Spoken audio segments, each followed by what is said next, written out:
Russell, how you doing? I appreciate the meeting last night, man. It opened my feel a lot better today. So what made the difference? Understanding things that I didn't understand about the narcissist. When I got aggressive, it really bothered me because I put that whole life that I was in the rears 20 years ago. In our relationship, she wanted to know who I was inside and out. I allowed her to manipulate me into dragging her down where I used to live and all the stuff that I went through and relive it. In the end, she used it against me. Just more ammo. Yeah, that's exactly it. And I was always there for her. Her mom's a flat out basket case as well. A helicopter mom, Stockholm syndrome type. At 35 years old, she didn't even think she could do college because her mom had told her whole life she couldn't do it. Wow. The manipulation doesn't fall far from the tree. Never accepted responsibility for any of her actions except for on minor things. And at first everything was hunky dory, and 5 months into it is when she got drunk and threw a mug through my TV, lit a bunch of stuff on fire in my garage and almost torched the house, hit me in the head with a bottle, and then tried to commit suicide.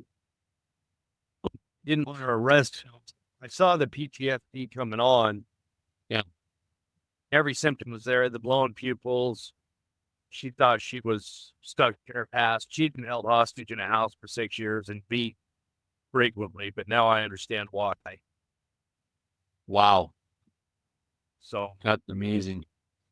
I've been through counseling since 38. I went through counseling for my CPTSD. Like I said last night, I was molested by two men and my sister as a kid until I was 13. And that led to drug addiction. I was locked up at 15 for unruly child. Nobody knew that I'd been molested. Nobody knew anything. They just knew that I was an outlandish child all the way through my childhood. People had shut doors on me and everything else. And then when I was 21, my mom had called me and told me that if I didn't move back in with one of the men who molested me, she had no idea that told me that I had to move back in with him or she was going to disown me because he'd offered to get me off the street and off drugs. So I'm a survivor, and she played that role really well with me and was able to basically manipulate me into guilt and shame in the end.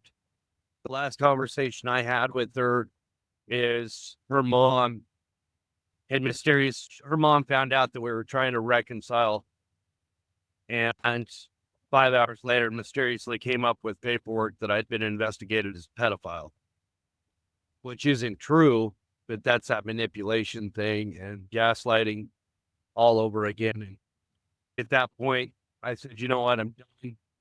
And I pray to God that you and your mom end up dying a slow and painful death for even thinking something like that.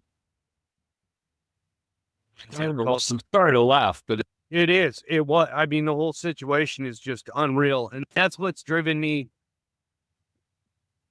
for the last 4 months. She'd accused me of being a narcissist. She's like, I've been researching it. I'm like, well, I have too.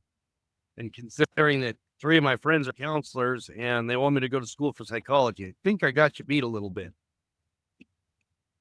I bought a house. I got fired for being disabled 2 years ago, and it destroyed my credit. So I kept her credit alive. We bought a house, and I lost it. It went to her in the end. To be honest with you, I put $20,000 down on it.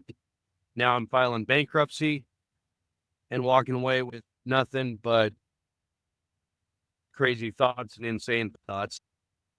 She had my mom thinking that I was narcissistic and manipulative.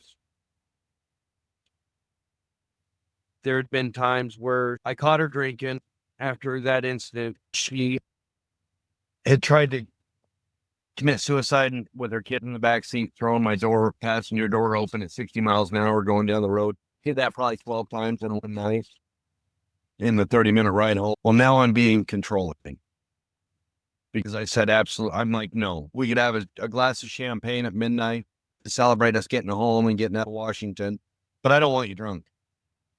And she accused me of being controlling, threw my ring in my face, and told me to go.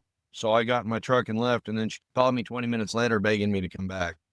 So I turned around and went back, and then on the way home again that night, she tried to jump out of my truck. It's been a rough ride. I think situations like that have driven me to the point to where I should have walked away. I should have been a man and said, you know what, I need to go. Yeah. And I'd done it, but every time I did it, she would come back at me and say, I need to fix this, this, and this, and go to her counselor and work on it for a little while. It'd last about 3 weeks, and then I'd quit. And that's the one thing I can think of is I want to go back to school. Like I said last night, I want to get back into school and actually do psychology. Given all the traumas that I've been through, drug addiction, I walked away from a 10-year needle cold turkey on my own. Wow. And to do that and survive almost being murdered 5 times, plus all the abuse as a child, growing up with a mother that was a meth addict, had 10 husbands by the time I was 15, I think I'd make a pretty good. You certainly got the life experience. Yeah. So that's a little history on me. The relationship, though, it was bad from the word go. And I was like, I should have walked away, but that codependency and the fact that I do have a heart. If somebody needs help, I'm right there helping them. I'll walk right through the red flags and pull and drag them by the back of their head to get them through it. Yeah. That's the attraction for a narc. Yeah. And I had 2 narcs back to back. The first one was even better. She was chasing on me the whole time. I went on Amazon and bought a fake pregnancy test because I was getting ready to walk out the door and told me she was pregnant. Wow. So, Well, so this is a great story. I'd love to have you tell it on my podcast if you feel interested. yeah. I think people can hear the word and understand it. Like I said, that's why I want to start this program because I've been there.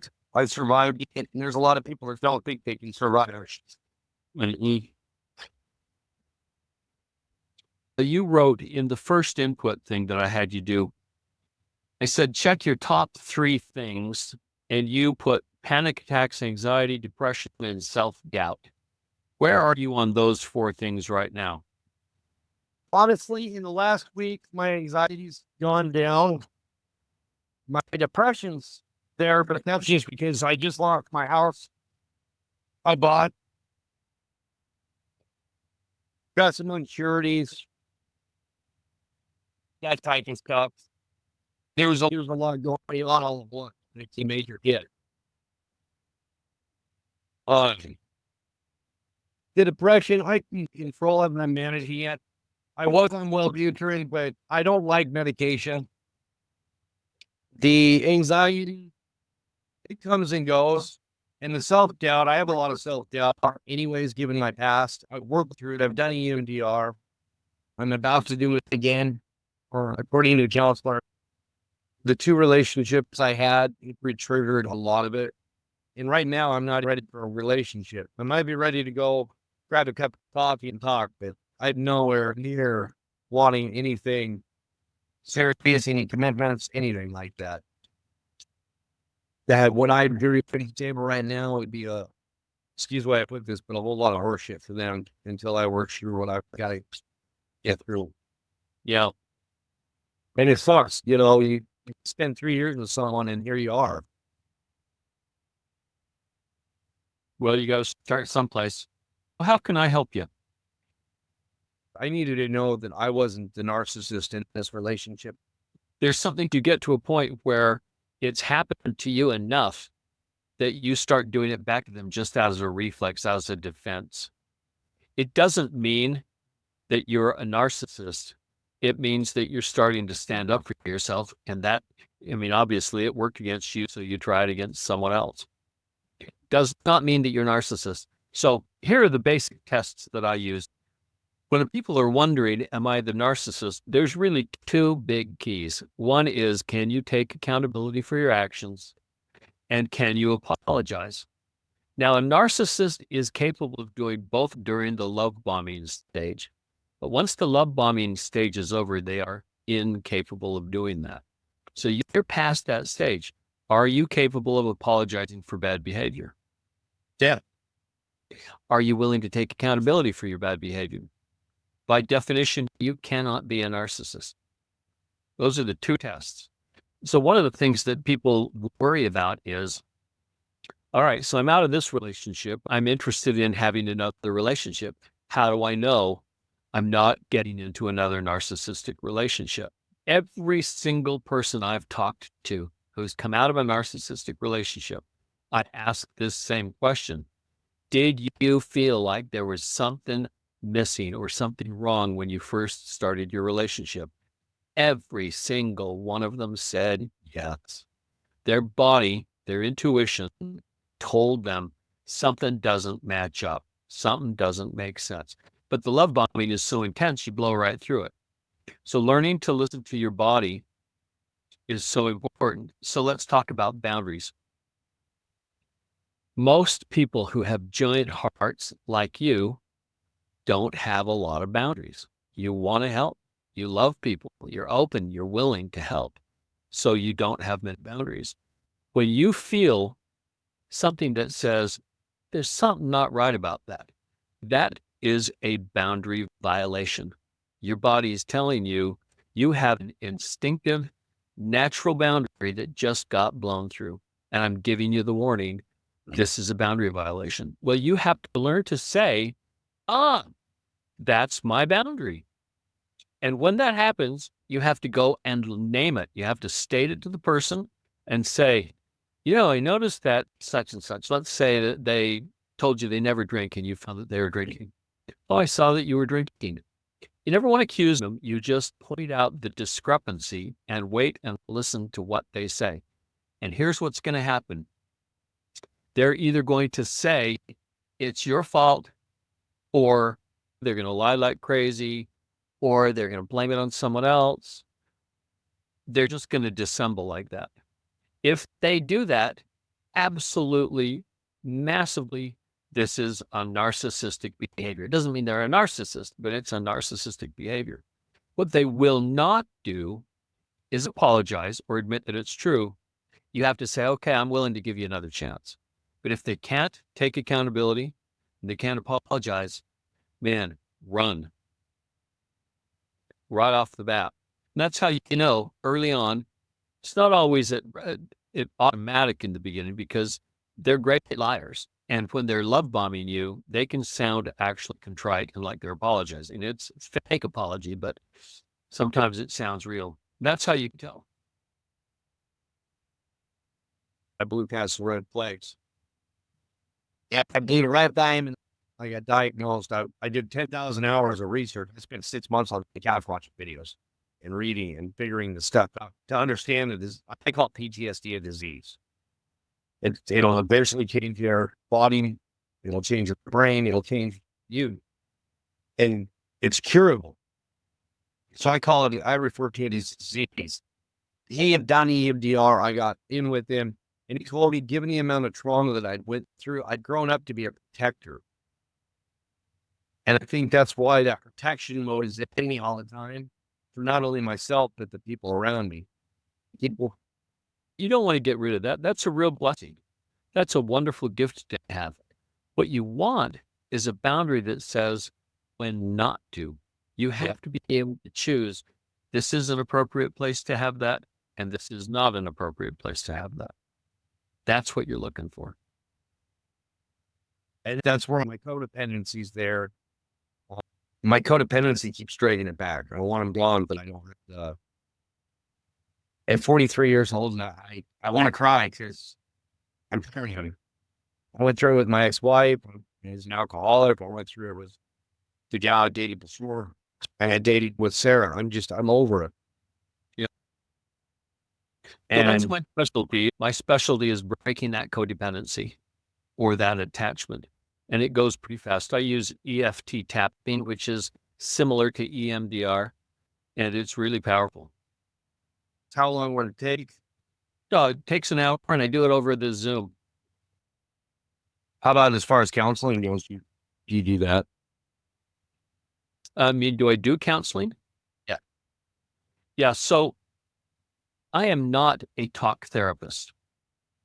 My background is primarily, and I don't want to scare you off, but I'm trained as a clinical hypnotherapist. And so Really? mostly I just solve behavioral problems. Most therapy is trying to close the gap between your emotions and your logic. Your Yep. brain thinks one thing, your heart thinks another. That's when you get stuck. They don't agree. That place in between where you're able to combine those two things and talk to your unconscious, whether you get there through hypnosis, whether you get through EMDR, whether you get through meditation, it's all trying to solve that same problem of closing the gap between your emotions and your thoughts. I became religious when I was 38. I believe that God has me through these testimonies and trials for a reason. I might be wrong in that. I'm not preaching the Bible, but I think it is my calling to be able to help people. If my story can help one person, then I succeeded in life.